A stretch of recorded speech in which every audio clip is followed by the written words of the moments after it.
రాష్ట్రంలో ఉద్యోగుల సమస్యల పరిష్కారం కోసం ప్రభుత్వంపై ఒత్తిడి పెంచుతున్నారు. ఈ క్రమంలో ఖమ్మంలో ఉద్యోగుల సదస్సు కొనసాగింది. అనేక సమస్యలను పరిష్కరించడంలో ప్రభుత్వం విఫలమైందని ఉద్యోగ జేఏసీ చైర్మన్ మారం జగదీష్, జాయింట్ సెక్రటరీ ఏలూరు శ్రీనివాసరావు చెబుతున్నారు. పలుమార్లు చర్చలకు పిలిచి పరిష్కరిస్తామని హామీనిచ్చి ఆ దిశగా ప్రయత్నం చేయటం లేదన్నారు. దశలవారీగా నిరసనలు చేపడతామని, అప్పటికీ ప్రభుత్వం స్పందించకుంటే తమ సత్తా చాటుతామని వారు హెచ్చరిస్తున్నారు. ఈ సందర్భంగా వారు ఖమ్మంలో మీడియాతో మాట్లాడారు. మరి ఇలా ప్రభుత్వ ఉద్యోగులుగా ఇలా జేఏసీగా అన్ని సంఘాలుగా అడుగుతున్నాం. మా బాగోగులు చూసుకోవాల్సిన బాధ్యత ప్రభుత్వానిపైన ఉన్నది. మీరు ఉచితాలు ఇవ్వండి, మాకే సంబంధం లేదు, మీ ప్రభుత్వం మీ ఇష్టం. కానీ మా బిల్లులు చెల్లించిన తర్వాతనే మీరు జోలికోవాల్సిన బాధ్యత మీకు ఉంటుంది. ఎందుకంటే ప్రజల్లో మేము కూడా బాగా ఉద్యోగులుగా చాలా చిన్న తరగతి ఉద్యోగులు ఉంటారు. 2% ఉద్యోగులు మంచిగా ఉన్న మిగతా ఉద్యోగులు ఇబ్బందికరంగా ఉన్నది.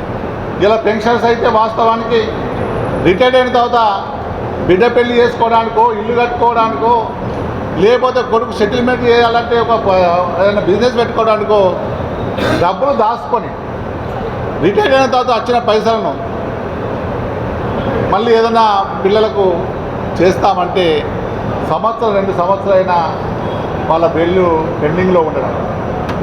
చాలామంది ఉద్యోగులు మాకు ఫోన్ చేసి చెప్తుండ్రు, టోకెన్ నెంబర్లు పెడుతున్నారు, అన్నా నా పరిస్థితి మంచిగా లేదు, నా సొంత పైసలు నేను దాచిపెట్టుకున్న డబ్బులు జీకేపీ అమౌంట్ కూడా ఇచ్చలేని పరిస్థితి ఉన్నది, మీరు గట్టిగా అడగండి అని చెప్పిన సందర్భంలో ప్రభుత్వాన్ని మేము కోరుతున్నాం. ముఖ్యమంత్రి గారు రేవంత్ రెడ్డి గారు మాకు ఎన్నోసార్లు మమ్మల్ని పిలిచి మాట్లాడిండ్రు, కొంచెం సమయం పాటించమన్నారు. సమయం పాటించామన్నా 15 నెలలు అవుతుంది. మీరు అంచెలంచెలుగా మా డిమాండ్ సాల్వ్ చేస్తే ఈ ప్రభుత్వంలో మంచి పేరు వస్తుంది. లేకపోతే ఉద్యోగులలో ఒక అసహన ఇలా ఉద్యోగులు ఉన్నారు కాబట్టి ఈ ప్రభుత్వాన్ని కోరుతున్నాం. మరి త్వరలోనే ఒక 5-6 రోజులలో సబ్ కమిటీ మీటింగ్ ఏర్పాటు చేస్తామని చెప్పారు.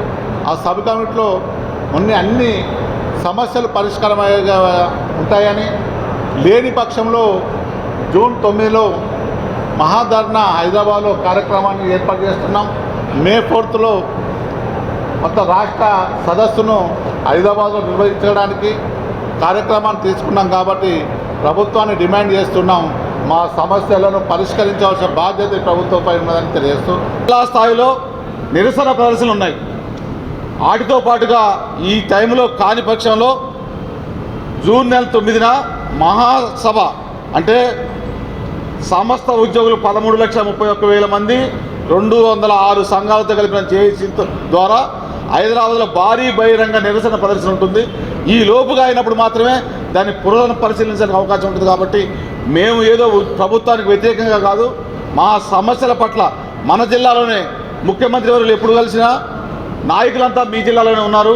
ఆర్థిక శాఖ మంత్రులు, డిప్యూటీ సీఎం గారు, పవర్ మినిస్టరు, అగ్రికల్చర్ మినిస్టర్ గారు, కోఆపరేటివ్ మినిస్టర్ గారు, మార్కెటింగ్ మినిస్టరు, రెవెన్యూ మినిస్టర్ గారు, I and PR, housing 1/3 of the cabinet మీ జిల్లాలో ఉంది. మీ ద్వారానే రావాలని చెప్తున్నారు.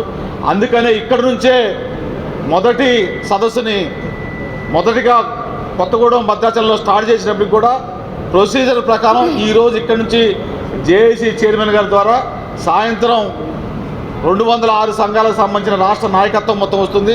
దానిపైన సదస్సులో తదుపరి కార్యాచరణ మొత్తం ఉద్యోగులుగా లాస్ట్ 10 సంవత్సరాల్లో ధ్వంసమైన మా హక్కులు రాయితీలు, ఈ 1.5 ఇయర్లో మేము లాస్ అయినవి అవి, వీటన్నిటిని కలిపి కాంట్రాక్ట్ అవుట్సోర్సింగ్ ఉద్యోగుల వ్యవస్థ కూడా కొంత రిక్రూట్మెంట్ అయిన తర్వాత కార్పొరేషన్ ఏర్పాటు చేయమన్నాం.